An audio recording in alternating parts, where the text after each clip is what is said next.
Trilhas da Libertação. 6. O desafio.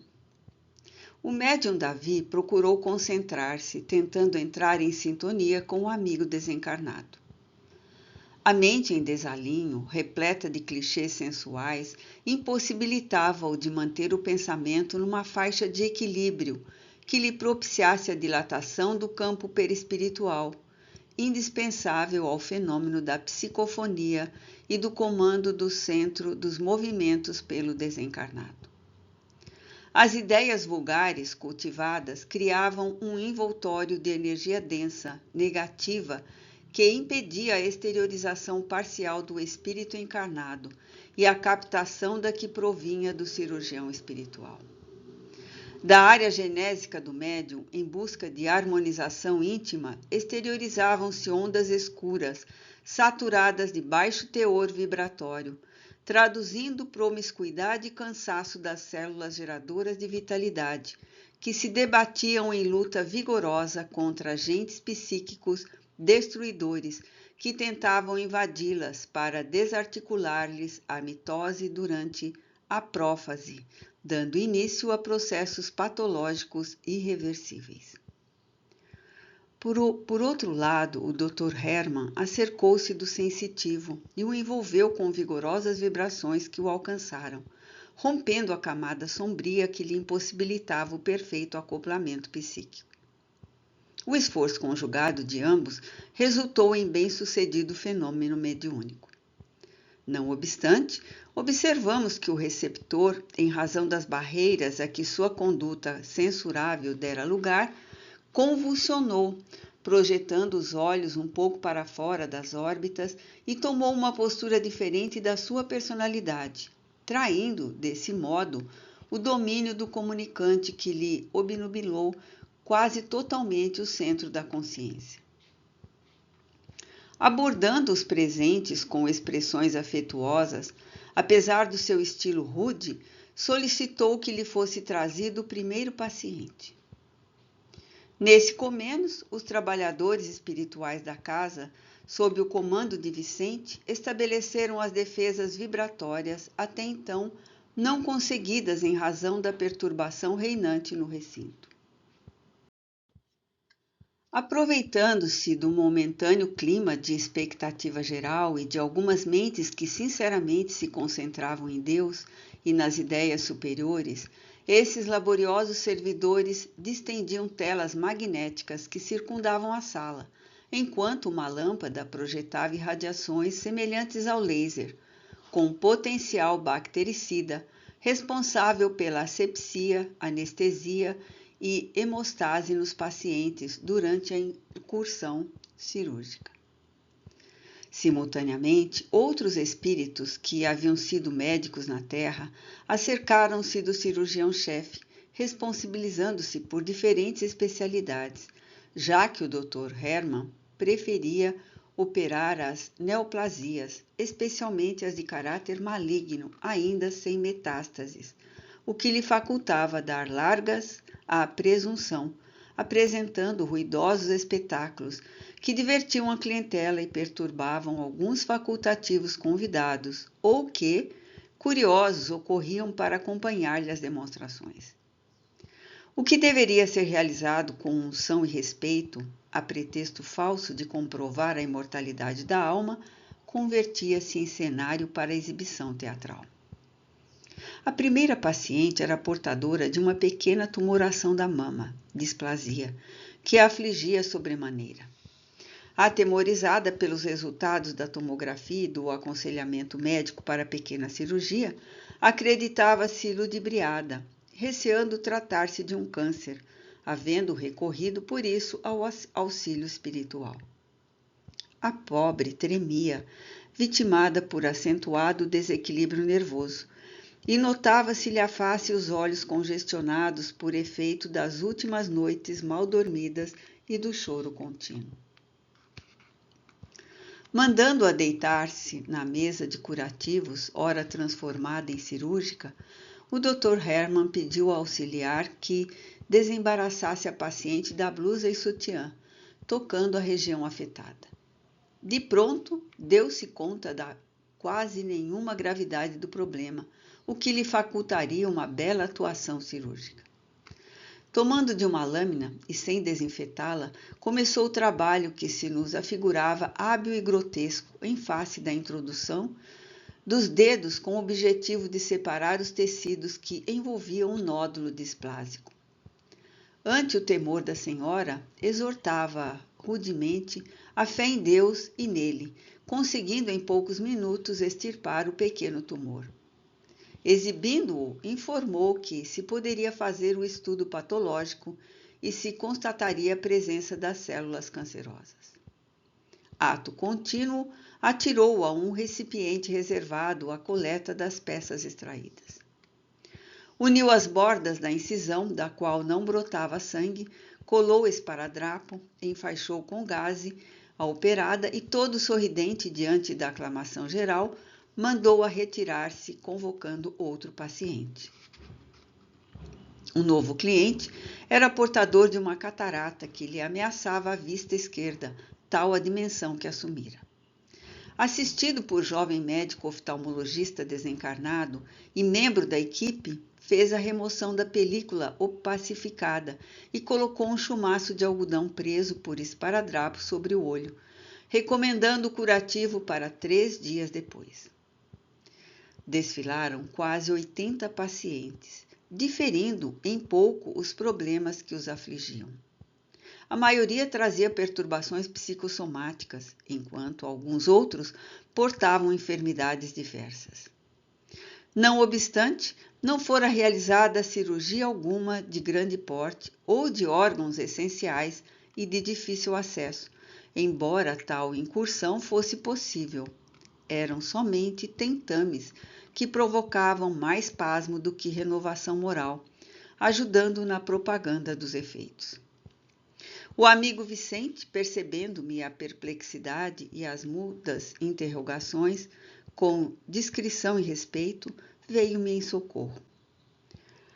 O nosso Dr. Hermann disse com certa melancolia: pode realizar um trabalho precioso em favor do próximo, imprimindo dignidade ao fenômeno mediúnico e à imortalidade da alma. Afim, moralmente, com o instrumento de que se utiliza, quando constata um grave problema de saúde que não pode resolver, apela para a informação de que se trata de karma e o paciente deve recorrer à medicina terrestre, como se não o fossem todos os fenômenos afligentes que procedem do passado remoto ao próximo. Certamente, a função da mediunidade não é de promover curas como arbitrariamente supõem e pretendem alguns desconhecedores da missão do Espiritismo na Terra. Fossem eles vinculados à doutrina e seria incompreensível tal comportamento. Entretanto, em uma sociedade espírita, a tarefa primacial é a de iluminação da consciência ante a realidade da vida, seus fins, sua melhor maneira de agir, preparando os indivíduos para a libertação do jugo da ignorância, a grande geradora de males incontáveis. Apesar disso, o amor de Deus permite que nós também, os desencarnados, procuremos auxiliar as criaturas humanas quando enfermas, sem nos entregarmos à injustificável competição com os médicos terrenos, fazendo crer que tudo podemos. Silenciou por breves minutos e depois prosseguiu. Os curados, qual ocorreu ao tempo de Jesus, prosseguem como antes, com raríssimas exceções, retornando quando adquirem novas mazelas e mandando outros enfermos que se sucedem em espetáculos lamentáveis. Não cuidam de renovar as causas morais das suas doenças mediante a adoção de uma conduta correta, de um trabalho fraternal de socorro, de educação pessoal, de modo que possam entender os fundamentos da vida e, transformados interiormente, contribuam em favor de uma sociedade mais justa e mais feliz. Somente quando o homem assumir suas culpas, delas reabilitando-se, suas responsabilidades aplicando-as numa vivência correta, sua consciência agindo com equilíbrio, é que ocorrerá a sua integração plena na vida com saúde e paz. Utilizando-se dos mecanismos escapistas a que se aferra e escamoteando o dever, apenas logra adiar o enfrentamento com os problemas que gera, com as dores que desencadeia. Portanto, consigo próprio. Ninguém se evade indefinidamente da sua realidade. Buscamos auxiliar estes labores que foram instalados em nossa casa, à nossa revelia, porque os necessitados, embora ignoremos os problemas reais que os tipificam, são credores de compaixão e amor, constituindo-nos oportunidade para treinarmos paciência e caridade. Acreditamos, porém, que em face da conduta do pobre médium, em breve teremos esses serviços interrompidos, quando então retornaremos às bases do compromisso que ficou esquecido.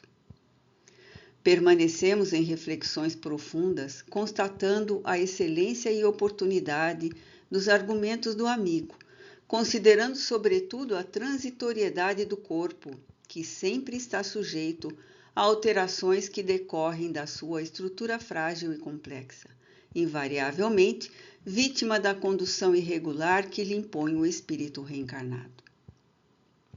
O homem-espírito é um ser eterno e as suas experiências no corpo constituem-lhe metodologia para a aprendizagem dos valores elevados e fixação deles no imo. Não me pude deter em mais amplas reflexões, porque, nesse momento, uma agitação e gritaria em frene tomaram conta do pequeno recinto. Tratava-se de uma senhora de parcos recursos econômicos, visivelmente mediunizada, em largo processo de obsessão, que vinha trazida à força por vários homens simples e bulhentos. O suor lhe escorria em bátegas, traduzindo o esforço de que se viam objeto. Aturdida, desgrenhada, com os olhos um tanto fora das órbitas, as mãos crispadas, a boca em rictos de crueldade, pálida e anêmica pela demorada vampirização que padecia, quando foi atirada na direção do Dr. Hermann, gargalhou zombeteira. Eu conheço, charlatão, gritou com voz estentórica. Percebi que os dois desencarnados viram-se sem a necessidade do instrumento ocular dos médiuns. O cirurgião acercou-se-lhe e aplicou ruidosa bofetada na face da obsessa, desculpando-se. Trata-se de um episódio histérico e este é o melhor recurso disponível no momento. Notei que as pessoas estavam estarrecidas, receosas. O obsessor, indiferente ao golpe que a sensitiva sofreu, sem o temer, voltou à carga, explodindo. Venho desmascará-lo e desmontar que você não tem força para afastar-me daqui.